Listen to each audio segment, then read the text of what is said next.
Hi everyone. Welcome to two of the speakers who are supposed to speak at the closing event for Techstars Startup Weekend Social Innovation. And we now have an opportunity to hear them, um, founders from Sept. So I'll let them introduce themselves and talk about what they're working on. Thank you, everyone. Please. Thank you, Layla. Hi, everybody. My name is Maxi. I am the co-founder and CEO of Sept, an AI-powered matching platform that we're going to tell you all about just now. Give you a little bit of information about my own background. I am a humanities student turned ostensible technologist and entrepreneur. I went straight out of university and began working for different kinds of product concerns, building products for various household names like the BBC and ITV, Nickelodeon, FIFA, EA, all those kinds of big name players, transitioned into B2B SaaS marketing as well, and worked right across a broad variety of verticals. Always had the startup bug in me, used those experiences as a kind of education for founding ventures of my own, the latest and, in my opinion, greatest of which being Sept. Very nice to see you all. Hi, everyone. I'm Supriya. I'm also at Sept. I'm a CPO at Sept. And my previous experiences are I was a physicist and then I turned into an entrepreneur. And I have been involved in startup ecosystem, I think, since I came to UK through these kind of hackathons. So I have participated so far in 69 hackathons and 162 of them. And kudos to these hackathons. They helped me understand that I have a knack for building products for given a problem and working with different teams. And that helped me realize that, I can go into entrepreneurship. And it was like, that test bed that I needed to understand my own potential. And from there on, I have been working both in hardware and software. Predominantly, my experience is in B2B SaaS. It's a bit industry agnostic because I've worked in prop tech and ad tech so far, and in health tech as well. Over to you, Max, to tell us what Sept is about. Just before I do, Supriya is showing her typical exquisite humility there with respect to her product career, because she is many, many times internationally award-winning for her products. Which is really the best there is. And I think, as she pointed out, the kind of education she got from these hackathons has really been a really big part of that. But yeah, I like to cheerlead from all the rest of the team, and Supriya is really the best there is. So talking about Sept. So Sept is an AI-powered matching platform that allows people like you to make new connections of any kind, anywhere, to do anything. It's based on a very, very simple principle. You think of a request that is social in nature. So for instance, I want to meet other tech co-founders to form a generative AI company in London. You would type that in exactly as I've just said it into a surf bar, and we then use a matrix of natural language processing algorithms to parse, classify, and match it against other requests that want to do or other people who have the same request and want to do the same thing. It's very simple, quite elegant, and potentially life-changing. We want to use it to eradicate loneliness from the world, and we're in the process of trying to build what we're hoping is going to be the most powerful connection brokering tool that the consumer market has ever seen. We're still pretty early stage at this point. We're just about to raise our first funding round, but we've made some really, really great progress on the various technological fronts that comprise the sort of center of the technology. And then we've also had a private beta waiting list that's been up for a little while and has seen uptake in more than 50 countries worldwide from more than 200 different interest categories. Long, interesting road, lots of situations of challenge and adversity, but extraordinarily enriching so far. And I think that's the thing that we really want to focus on here for your benefit as attendees of this event. So to give you a sense of where ideas like this come from, Sept is really a proposition that derives from the heart, or of the collective heart of the founding team, being Supriya and myself. During the pandemic, we had a kind of process of taking stock that I appreciate probably most of the people listening to this will have had something similar, where we were basically assessing the history of our social lives And certainly when I underwent that process, I noticed that the one thing that shaped the most high impact relationships that I'd had, in relationships that shaped my personality, my ethics, my career, my personality, the thing that was really in common was an extraordinary serendipity, in the sense that I'm sure plenty of you will have had these moments where you'll have been in a cafe and you'll have, spilt someone's drink, or they spilt yours, and through this very kind of improbable locus of connection, something really profound has resulted. And if you arrived 2 minutes earlier or 2 minutes later, that might not have happened. And it came to our attention that it was outrageous that we, being 20 to 25 years into the social media age, as it were, we don't have a tool yet that can make these kinds of really high impact connections manifest whenever anyone wants and needs them. And that's really where the kernel of the idea of Surf came from. And this being very much a kind of pre-GPT-3 world, where AI and NLP being obviously very, very strong ongoing concerns, it wasn't quite as clear a kind of consumer application of it at the time. We came to think, well, how great would it be if you could basically go to something that would function as a sort of Google for friends, where instead of having to wade through lots of profiles and what have you, and go through this very high friction process, you could get right to the heart of the intent that drives you. So the thing that I think is most worthwhile to emphasize at this point, relative to all the things that you'll have been doing and thinking about during this process, is that Surf really came from the heart. And because Surf came from the heart, not only was, I think, the quality of what we've built so far and what we mean to build likely to be much, much greater, but it's also meant that we've been in a position where we can learn from and derive more from and withstand, just from that perspective, the kind of vicissitudes and challenges that you're going to face whenever you are working towards anything that's really, really worthwhile. Supriya and I obviously have interesting backgrounds that we've leveraged to various degrees in order to make this happen, but we are not people who sit right in the center of the inside of the the startup and VC ecosystem. So it's not even, considering the macroeconomic situation at the minute, a case where we can just stroll into our friend's house and get a check cut for us.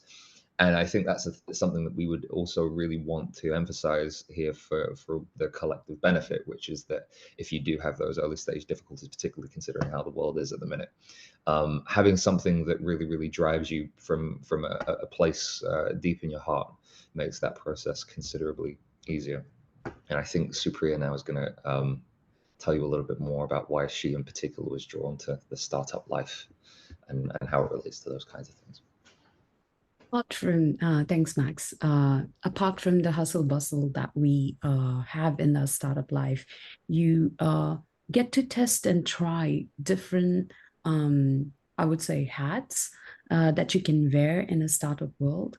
You're not confined to a specific role. You might have a specific responsibility that you're primarily in charge of, but you can try a different challenge every day.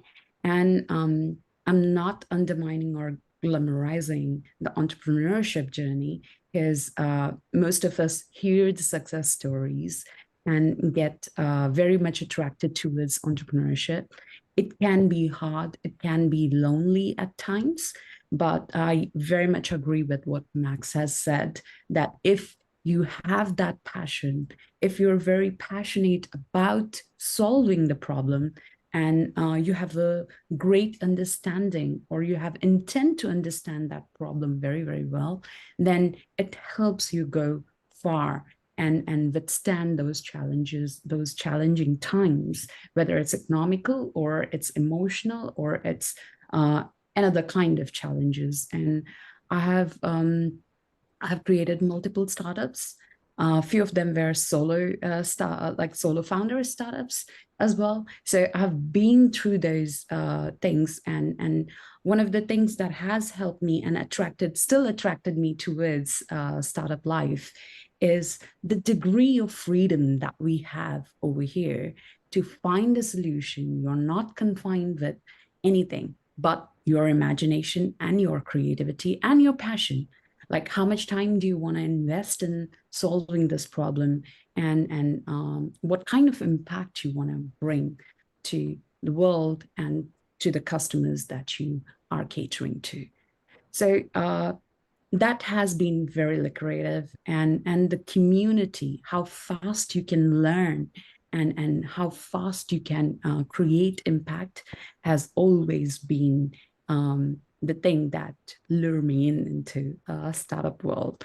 And you learn the opportunity to grow in this space is way high. You have seen like there are so many examples over here where a founder who was not a tech founder came into this world, startup world, with an idea, became technically capable, created his startup, and then they are unicorn now. So there are examples of that as well, but that journey can be challenging.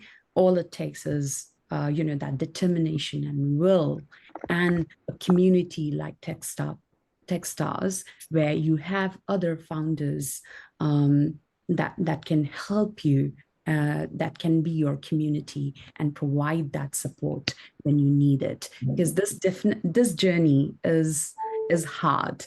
That it would be an understatement if I don't highlight the fact that it will be hard. There'll be challenges. So while you're growing, do connect with other founders, share your problems, understand how they have solved, and seek their mentorship during that time. And with that, I would like to wrap up my side of I would say my speech by saying that where there's will, there's a way.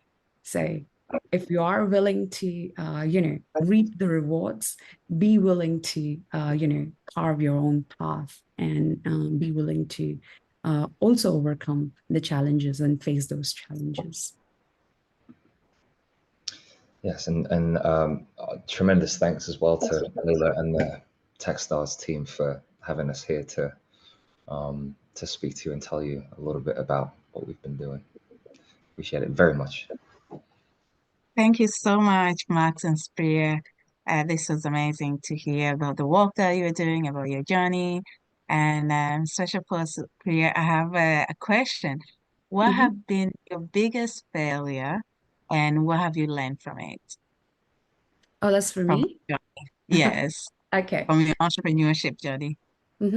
So one of my biggest failure has been that in one of my startups called, it was a food tech startup called Food Kim. I was in business accelerators. I built a product that was working, and the product was about determining allergens, identifying allergens in food. And that's a very personal problem that I was very, very passionate about. I found the problem solution fit as well. But the mentors, they helped me realize that emotionally I'm not strong, and probably it's not the right business for me. So it was a failure, but there was a silver lining to that failure. And I understood, they helped me understand, those mentors in those accelerators helped me understand, what else can I do with that business? What else can I do with the prototype that I have created? And help me understand how to understand different sides of business. You might have a successful product, you might have everything you need, but you might not have the right team, or you might not be the right person to lead that team. And they helped me understand and carve a strategy which I can apply, and I have been working on it. So there you go. Like, you have to find mentors. You can't be good at everything. So I think finding those people and surrounding yourself with people who are capable in areas where you are not capable is great. So like for Surf, we surrounded ourselves with advisors who are good in areas where we do not have a good understanding, like compliance, and also the areas where we are good at, because there would be someone who's even better than us, and we would really benefit from their advice, and we could stop wasting money and time by getting those advices. Yeah, that's amazing. So it's very important to be surrounding yourself with the right team, right people. Yeah. That's great. Thanks. And Max, what are the challenges that you guys having at the moment with Surf? Yeah, What's great your question. biggest challenge? So we've come to the end of what you might call a particular sort of challenge phase, which is really at the heart of any kind of undertaking like this, which is actually when you face off against a lot of the real categorical, technical, and productization challenges. So how can you actually fulfill the function that you and provide the value that you're setting out to create, and how can you most effectively package that in a really great product for users to use? And that was a very non-trivial undertaking for us based on where we started from, and we've actually just gotten to the point now where we've come past that. So that's really great. If we had this conversation maybe a month ago, we probably would have said we were still right in the thick of it. And then I think that the subsequent thing to do is with any kind of product like ours, especially if it's a consumer offering where it's a little bit more difficult to get it off the ground, for instance, with a few really well-chosen early customers like it would be in a B2B proposition. The big challenge for us at the minute is finding the right capital. I think it's one of the things that we've really devoted a lot of energy to at the minute, not just finding anyone who's willing to cut a check, but the people who are going to be able to provide things that are really, really high value intangibles beyond that. So because we're trying to raise pre-seed in the minute, 750,000, lots of very interesting people in the frame. The real key thing is adapting what we can offer in terms of giving the fullest account not only of our technology and product, but of who we are as founders and how we think to the widest possible variety of potential backers, because obviously every investor looks for different things. They in some cases get hung up on different things. They have different sensibilities that are conditioned by their own expertise and experience. And so the real challenge for us is thinking of everything that we possibly might need to from a strategic and tactical point of view in terms of where we want the startup to go, so that we can really, really present very, very well when we talk to those investors. Of a classic Dragon's Den thing, I'm sure almost everyone here will have watched an episode of Dragon's Den or heard of it at least, to basically not ever find ourselves in a position where where we're asked a question that we can't answer. So going from being very, very tech and product focused to having a very, very holistic understanding of exactly what we want the company to become, where we want it to go. The primary challenges at the minute and how those map against our fundraising odyssey that we're in the middle of. Yeah, that's really great. And do you think is the investment landscape at the moment different from what it was when you guys were fundraising with your other previous startup? Well, yeah, I think it's hard to overstate the degree to which the conditions for raising have changed. There's definitely still capital out there based on what we're seeing, but it's not something that I'm sure many of you who are real, who are really connected to this kind of ecosystem won't have heard before. But the real emphasis now, as opposed to in the sort of low interest rates era, is on profitability.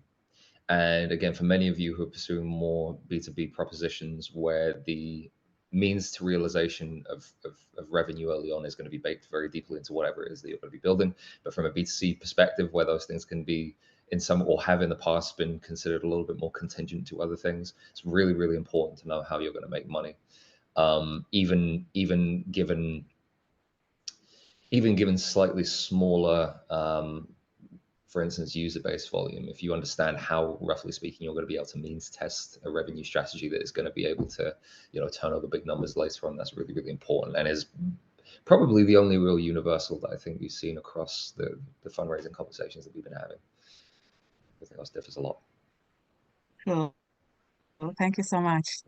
Amazing, presentation you guys gave about your startup and your background also very inspiring, and I know a lot of our participants will really benefit from hearing your story and your journey.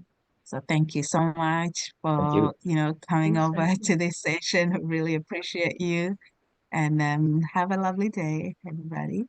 Thank you. Bye. Thank you.